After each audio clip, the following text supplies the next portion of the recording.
নমস্কার, আমার ভুরিভোজ চ্যানেলে সকলকে স্বাগত জানাই। Welcome to my channel Bhuribhoj. আমি আজকে বানাবো পেঁপে আলুর একটা নিরামিষ রেসিপি, সম্পূর্ণ নতুন ধরনের একটা দারুণ সুস্বাদু হালকা পাতলা রেসিপি। এটা বানানোর জন্য আলু পেঁপে লম্বা করে পাতলা করে কেটে নিয়েছি, আর এখানে নিয়েছি মটর ডাল। মটর ডালটাকে সারা রাত ভিজিয়ে রেখেছিলাম। এটা এবার আমি বেটে নেব। বাটার সময় এর মধ্যে একটু নুন, হলুদ গুঁড়ো, কালো জিরে, কাঁচা লঙ্কা দিয়ে এটা বাটবো। বাটার সময় কিন্তু কোনো জলের ব্যবহার করব না, ডালটা কিন্তু একটু শুকনো করে বাটা হবে। এবার ফ্রাইং প্যানে আমি দিয়ে দিয়েছি সর্ষের তেল। সর্ষের তেলটা গরম করে আমি এর মধ্যে দিয়ে দেব কালো জিরে।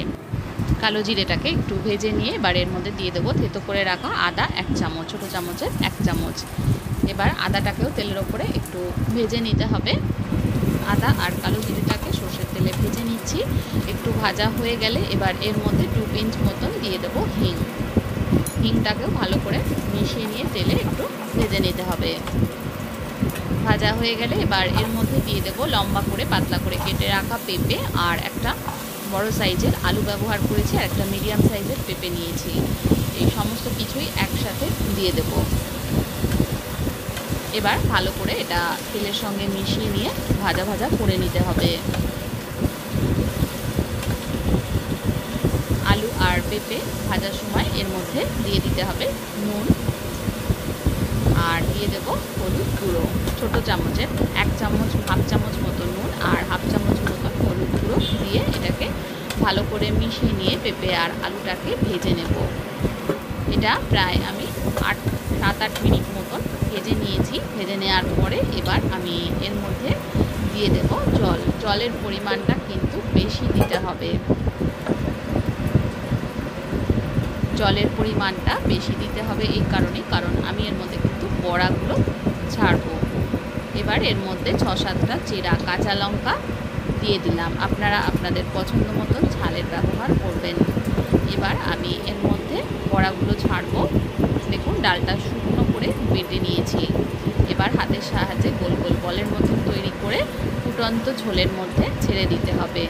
ঝোলটা ভালো করে ফুটে উঠলে আঁচটা একটু কমিয়ে দিয়ে এইভাবে বড়াগুলো ঝোলের মধ্যে ছেড়ে দেব। বড়াগুলো ছেড়ে দেওয়ার পরে কিন্তু খুন্তি দিয়ে নাড়াচাড়া করব না।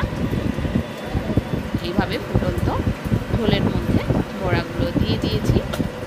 এবার ফ্লেমটা একটু বাড়িয়ে নিয়ে আমি বড়াগুলো ঝোলে প্রায় 8 মিনিট মতন সেদ্ধ করে নিয়েছি। 8 মিনিট পরে সমস্ত বড়াটাকে একটু উল্টে দেব। উল্টে দিয়ে আরও 4-5 মিনিট মতন সেদ্ধ করে নেব। সেদ্ধ করার পরে সব কিছুই কিন্তু দেখে নিতে হবে সেদ্ধ হয়েছে নাকি। খুন্তি দিয়ে কেটে আলু পেঁপে সমস্ত কিছুই দেখে নিতে হবে। এবার আমি অন্য কড়াইতে একটু সর্ষের তেল, 5 ফোড়ন আর 2টো শুকনো লঙ্কা দিয়ে দিয়েছি। এবার যে ঝোলটা তৈরি করে রেখেছিলাম পেঁপে আলু আর বড়ার ঝোলটা, সেটা দিয়ে দেবো। বড়াগুলো কিন্তু ভালোভাবে সেদ্ধ হয়ে গেছে। একটা বড়া কেটে দেখে নিলাম এটা সেদ্ধ হয়েছে নাকি। বড়া কিন্তু ভালোভাবে সেদ্ধ হয়ে গেছে।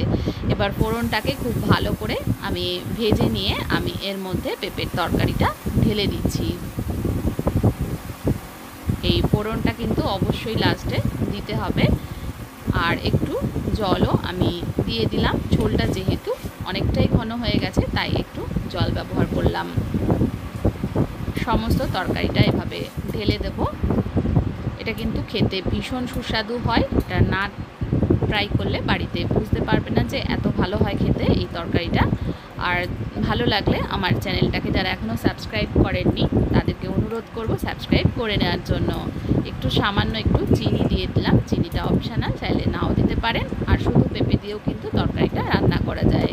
রেসিপি দেখার জন্য সকলকে ধন্যবাদ।